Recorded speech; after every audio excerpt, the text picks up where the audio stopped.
Aujourd'hui, on se retrouve donc sur AC/DC Photo Studio Ultimate 2022. Nous allons continuer donc tout ce qui est menu filtré dans l'onglet éditer. Et nous allons voir donc aujourd'hui les niveaux et les niveaux auto juste après le générique. Bonjour à toutes et à tous, mon nom est Eddie Kinol. Si vous débarquez pour la première fois sur ma chaîne YouTube, je vous souhaite la bienvenue. Ici, on parle de post-production traditionnelle et créative, sur les logiciels de post-production, et bien évidemment, on parle de photographie en règle générale. Alors aujourd'hui, on se retrouve donc sur AC/DC Photo Studio Ultimate 2022, et j'ai décidé de continuer donc notre petite chose ici avec le menu filtré dans l'onglet éditer. Et on va voir les niveaux et les niveaux auto. Donc, on y va, c'est parti. Alors, ce que je vais faire ici tout de suite, c'est que je vais reproduire l'image que nous avons là. On va dupliquer simplement la couche ici une fois. On va travailler sur la copie qui est juste là. Je vais tout simplement ici dans les niveaux. Et là, on va retrouver bien sûr pas mal de choses ici. Au niveau, comme on peut le dire ici, des niveaux, on a bien sûr plusieurs couches. On a la possibilité de l'appliquer sur plusieurs canaux, soit sur le RVB en mode général, les rouges, les verts, les bleus, on peut interagir sur la teinte, saturation, luminosité. Pareil que l'exposition qu'on a fait auparavant. Je vous rappelle, si vous n'avez pas vu le précédent épisode justement de ce que j'avais fait sur ce menu-là, sur la première fonction, je vous mets l'étiquette en haut à droite bien sûr. Vous avez toujours les pré-réglages, si vous le souhaitez. On a ici assombrir, demi-ton uniquement, dernier utilisé, éclaircir, etc. Et vous avez bien sûr tout ce qui est réglage, le pinceau d'édition, le dégradé linéaire et bien sûr le dégradé radial. Vous avez toutes ces choses-là bien sûr. Alors on va prendre tout simplement ici le rapport aussi par rapport à la couche de luminance. On peut jouer sur les couleurs aussi également. On va jouer sur le global. Comment marchent les niveaux? C'est très simple. On a ici une représentation, comme vous voyez là, de l'histogramme juste ici au milieu. Bon, on note un manque de contraste justement sur cette image. On a un petit écart ici au niveau du point noir et un petit écart ici au niveau du point blanc. Alors, la chose la plus logique que vous pouvez faire avec les niveaux, ce qui est vraiment le plus simple à faire, c'est de prendre ici votre curseur des noirs et de le rapprocher sur cette partie-là, et le curseur des blancs sur cette partie-là. On est donc en synthèse RVB additive. Je vous rappelle, si vous ne savez pas ce qu'est la synthèse RVB additive, je vous renvoie sur le tutoriel que j'avais fait justement complet sur la synthèse RVB et la luminosité. Mais en principe, ce que je peux vous dire, c'est que là, vous avez le point noir qui représente la valeur 0, et la valeur ici du point blanc, absolu ici, en bordure ici, qui représente la valeur 255. Vous avez donc sur cette tranche, entre 0 et 255, toutes les valeurs de luminosité. Et là, bien évidemment, vous avez ici le curseur des tons moyens. Bon. On va ici faire ce que je vous ai dit juste préalablement. On va déplacer notre point noir juste là. Vous voyez, juste ici. Vous allez noter quoi? Que l'histogramme va coller ici vers l'extrémité ici. Vers votre gauche, vers le point noir. Et donc, ce petit écart va disparaître. Regardez, hop, j'avais un écart ici, je le mets là, voilà. Et là, par définition, que se passe-t-il? On voit que sur l'image, ça commence à se contraster. Si je prends mon point blanc, que je le mets juste ici, regardez ce qui va se passer, on va avoir un impact aussi également sur l'exposition. C'est-à-dire que là, le point blanc va commencer à prendre ici directement sur cette partie-là. Vous avez bien évidemment les avertisseurs, vous voyez dans ce cas-ci ça évite de surexposer aussi également. Vous avez ces points là que vous voyez là, les petits points verts, ça représente les points noirs. D'accord? Donc ici vous avez l'écrêtage en activant bien évidemment ce point d'exclamation. Dans notre cas, on peut se permettre d'avoir un petit peu de pur noir dans notre photo, c'est pas un problème bien sûr. Par contre, au niveau de l'écrêtage, au niveau des hautes lumières, ça, il faut être prudent. Donc, on va tout simplement ici revenir ici. Là, vous voyez, on est sur quelque chose de pas mal. Alors, bien sûr, une fois que vous avez ajusté cela, qu'allez-vous faire? Vous allez tout simplement ici, regarder, prendre le curseur des tons moyens, ici, au milieu, sur le centre. Soit vous allez vers la droite, et là vous allez assombrir, soit vous allez ici vers la gauche, et là forcément vous allez éclaircir. Parce que vous allez changer la nature ici de vos tons moyens, vous allez les déplacer, vous voyez, juste comme ceci. Alors, que va-t-il se passer? Vous pouvez soit baisser un petit peu comme ceci, ça peut être sympa, mais là, bon, vous voyez que là, ça devient un petit peu trop sombre. Vous pouvez revenir aussi également avec votre point noir ici, juste comme ceci. Vous voyez ce que vous pouvez faire avec, bien sûr, cette photo-là comme ceci. Voilà ce qu'on pourrait faire justement. Là, je vous parle de la luminance, bien sûr. Ensuite, vous avez la possibilité de jouer aussi également avec la couleur. Bon, là, je vais revenir à 0. On va laisser notre photo comme ça. Si vous prenez par exemple le canal rouge, là, que se passe-t-il? Si vous allez prendre par exemple le point noir, là, vous allez avoir un phénomène. Ici, vous allez rajouter du cyan dans vos ombres, tout simplement.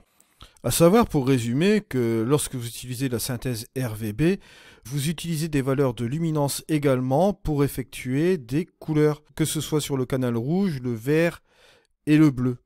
Et donc vous avez des intensités lumineuses qui vous permettent d'obtenir toute la palette de couleurs, bien sûr, dans cette synthèse additive RVB. Si vous ne connaissez pas la synthèse RVB, je vous renvoie fortement la synthèse RVB additive, bien sûr, pour connaître le fonctionnement. Mais sachez que dans cette synthèse, la couleur complémentaire ou opposée au rouge est bien sûr le cyan. Et donc le fait de ramener ici votre point noir, ici au niveau des ombres, vous ramenez plus de cyan, bien évidemment, dans les ombres. Si vous prenez votre point blanc ici, que vous le ramenez en arrière, là, à l'inverse, vous allez ramener du rouge, dans les hautes lumières, bien sûr. D'accord? Et si vous prenez votre ton moyen ici, si vous allez vers la droite, vous ramenez du cyan, et si vous allez vers la gauche, vous ramenez du rouge, juste comme ceci. Voilà. Pourquoi? Car si vous regardez bien la valeur ici, si je prends par exemple simplement, hop, j'enlève la luminance, que je garde mon histogramme des rouges ici, hein, pour que vous voyez hein, au niveau du visuel. Hein. Les autres sont toujours actifs, mais j'ai mis en visuel simplement le rouge. Si je viens ici, tout simplement, vous allez coller ici votre tonalité des rouges, ici vers le point noir ici, et donc vous allez ramener la couleur opposée, le cyan, juste sur cette partie-là. Et pareil ici, bon là, ce sera l'inverse, vous allez étirer vers la droite, ici, la tonalité des rouges, comme vous voyez là. Donc ça va avoir un impact sur la couleur, bien sûr, comme vous voyez ici. On va revenir ici en arrière. Alors, je vous ai fait ça sur la valeur des rouges, mais vous doutez bien que c'est pareil pour les verts et pour les bleus. Alors, pourquoi aussi également vous avez un impact sur la couche des rouges? Si vous modifiez la couche des rouges, comme vous voyez ici, les verts et les bleus ne changent pas aussi également. C'est ce chevauchement que vous faites justement avec le canal des rouges, que vous modifiez dans ces niveaux, qui vont faire que vous allez avoir un changement de couleur. Là ici, encore une fois, si vous ne connaissez pas le système de la synthèse RVB, je vous renvoie sur mon tuto pour que vous compreniez un petit peu l'ensemble. On va remettre tout ça à défaut. Et je vais retravailler avec ici la luminance, bien sûr. Alors maintenant, on va un peu complexifier les choses. On va se mettre dans la filtration des canaux. Là, nous étions dans le RVB, hein, donc l'ensemble des canaux. Là, on va se mettre sur le rouge, toujours. Et on va se mettre sur la couche rouge ici, pour bien que vous compreniez.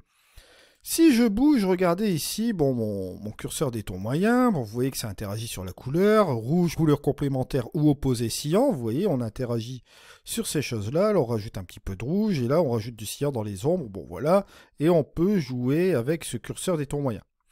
Jusque-là, rien de compliqué. Je remets cela à 0, je reste toujours sur ce canal rouge, mais là cette fois-ci, je vais aller sur mon canal des verts. Que se passe-t-il quand je vais sur mon canal des verts? Vous voyez que là, je ne peux pas utiliser les couleurs différentes sur ce canal des verts. Et si je prends le canal des bleus, rien ne se passe aussi. Pourquoi? Parce que je suis dans la filtration des canaux en rouge, et par définition, le vert et le bleu, on ne peut pas l'appliquer. Et si je me mets sur le curseur de luminance, là vous vous rendez compte aussi, que se passe-t-il? On est toujours dans les rouges et on intervient simplement sur le canal rouge sans impacter le reste, bien sûr, dans notre filtration de canaux. Si je me mets A contrario sur le vert, regardez ce qui va se passer. On va interagir sur le vert, couleur complémentaire ou opposée du vert. Je vous rappelle bien sûr que c'est le magenta. Donc là, par définition, même si je suis sur la luminance, on aura toujours l'impact de la couleur sur les verts sans se préoccuper des autres couches. Si je suis sur la couche ici des rouges, rien ne se produit, comme vous le constatez ici. Et si je vais sur le canal des bleus, ben alors là encore moins, pareil. Si j'isole et que je prends dans la filtration des canaux la couleur bleue, là, par contre, on va pouvoir jouer ici avec le canal bleu. Je vous rappelle, bleu, ici, et couleur complémentaire jaune, d'accord? Là, pareil, hein, on injecte plus du jaune dans les ombres. Et là, dans les hautes lumières, ce sera plus du bleu si on reprend le curseur des hautes lumières, bien sûr. Si dans les bleus, dans les couches, je prends le rouge, par exemple, ben là, rien ne se passe. Pourquoi? Pour la simple et bonne raison que j'ai bloqué mon canal bleu dans la filtration des canaux ici, dans la section bleue, et que sur la couche, je ne peux intervenir, bien évidemment, que sur ce canal bleu. Et que si j'interviens sur les différentes couches ici, sauf le bleu, c'est-à-dire sur le vert, le rouge, etc. Bon, ben là, ça n'aura pas d'interaction, bien sûr, sauf, bien évidemment, la luminance, mais la luminance qui sera bloquée, bien sûr, sur le bleu et qui n'interagit pas avec les autres couleurs. Ça, c'est une chose à savoir, bien sûr. Lorsque vous appliquez une filtration au canal ici, dans cette sélection-là, n'oubliez pas qu'il va y avoir une interaction directe sur les différentes couches que vous avez ici. Alors, restez sur la RVB. Si vous voulez jouer, par exemple, sur le vert, vous pouvez le faire. Si vous voulez jouer sur le bleu, bah, vous pouvez le faire aussi également, hein. Vous voyez, là, il n'y a aucun problème là-dessus. Vous pouvez jouer sans aucun problème sur le canal bleu et sur la couleur jaune. Si vous voulez jouer sur le rouge, même chose. Vous voyez que là, on peut interagir dans la photo juste ici. Bon, là, ça donne un petit peu n'importe quoi, comme vous voyez là dans la photo, bien évidemment. Mais là, c'est un peu normal avec tout ce qu'on a fait sur ces interactions-là. Voilà, juste comme cela. N'oubliez pas que la filtration de canaux a un impact, bien sûr, sur la couche. Alors, garde à l'esprit, d'abord, sélectionnez le canal que vous voulez jouer, et après, vous allez jouer sur les couches, bien sûr. Et n'oubliez pas que si certaines couches n'interviennent pas, c'est parce que vous êtes bloqué sur une couleur dans la filtration des canaux. Voilà, c'était le petit truc à savoir. Et là, on va regarder, là, ici, ce qu'on peut faire aussi différemment dans notre photo. Vous avez les différentes pipettes. Alors, si je prends la pipette noire, vous allez devoir définir le point noir dans votre photo. Si je définis, par exemple, ici, cela comme un point noir, vous voyez, on a ce résultat-là. Bon, j'ai enlevé l'écrétage qui est gênant pour la lecture. Voilà, juste comme ceci. Si je prends ma pipette des blancs, je vais dire que ici, dans les nuages, que ça, c'est mon point blanc. Si je prends celui des gris, je ne vais pas chercher midi à 14h, on va dire sur une couleur comme ceci, pourquoi pas, voilà, et je vais avoir ce résultat plus ou moins. Après, vous avez aussi également un bouton automatique, vous avez ajusté le contraste, vous voyez qu'il vous le fait automatiquement, il vous fait toutes les tonalités automatiquement. Vous avez également d'autres paramètres en automatique, vous pouvez ajuster la couleur et le contraste, hop, juste comme ceci. Je reviens en arrière. La dernière chose dans le mode auto, ajuster la couleur et la luminosité. Voilà, juste comme ceci. Et vous avez encore un autre paramètre, le petit réglage de tolérance pour faire les autres ajustements. Si je fais l'ajustement de contraste, on vient là-dessus. L'ajustement de luminosité, bon, vous voyez comme on a fait là. Mais si je modifie la tolérance et que je mets par exemple une tolérance de 0.20, hop, voilà. Je vais me remettre en automatique, hop, je refais un truc de contraste, il va prendre en paramètre ce que j'ai mis au niveau de la tolérance, juste comme ceci. Bon, je vais le remettre à 0.10 bien sûr. Après, vous avez même la possibilité de jouer avec, comment dire ça, les paramètres en numérique.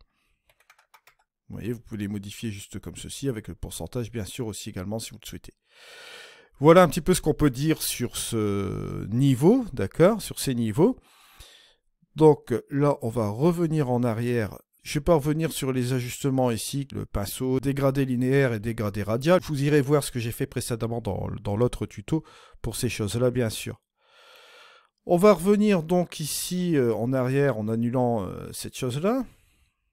Et nous allons prendre le niveau auto, qui lui est un peu plus différent.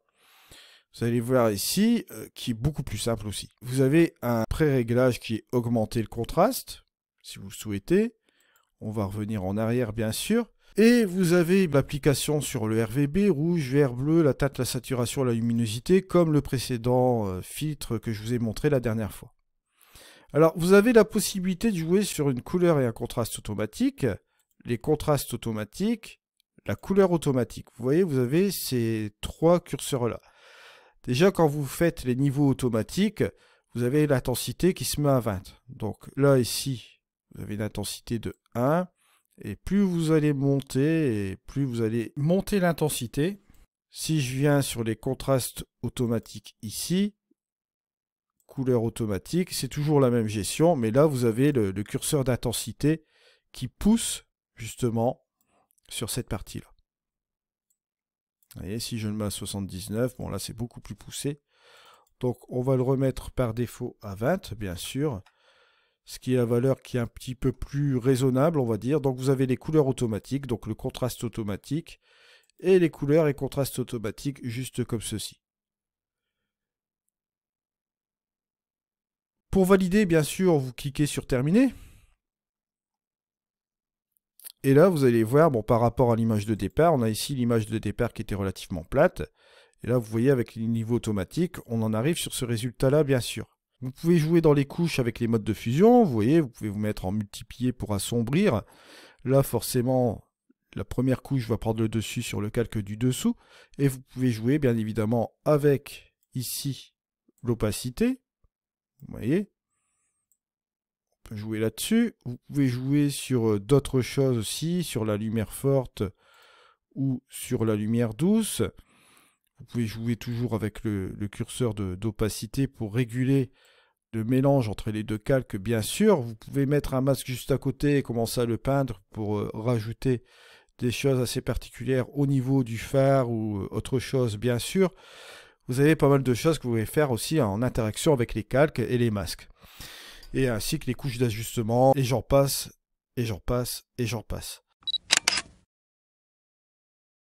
Alors la prochaine fois, on s'attaquera sur un gros topic sur la courbe de tonalité dans AC/DC, bien sûr. N'oubliez pas, bien sûr, que j'ai mis un lien d'affiliation dans la description de cette vidéo si vous voulez aider la chaîne. Cela n'impacte pas votre prix final, bien évidemment. Moi, ça me permet d'avoir une légère commission pour me permettre de continuer à faire ces tutos sur AC/DC et également sur ma chaîne.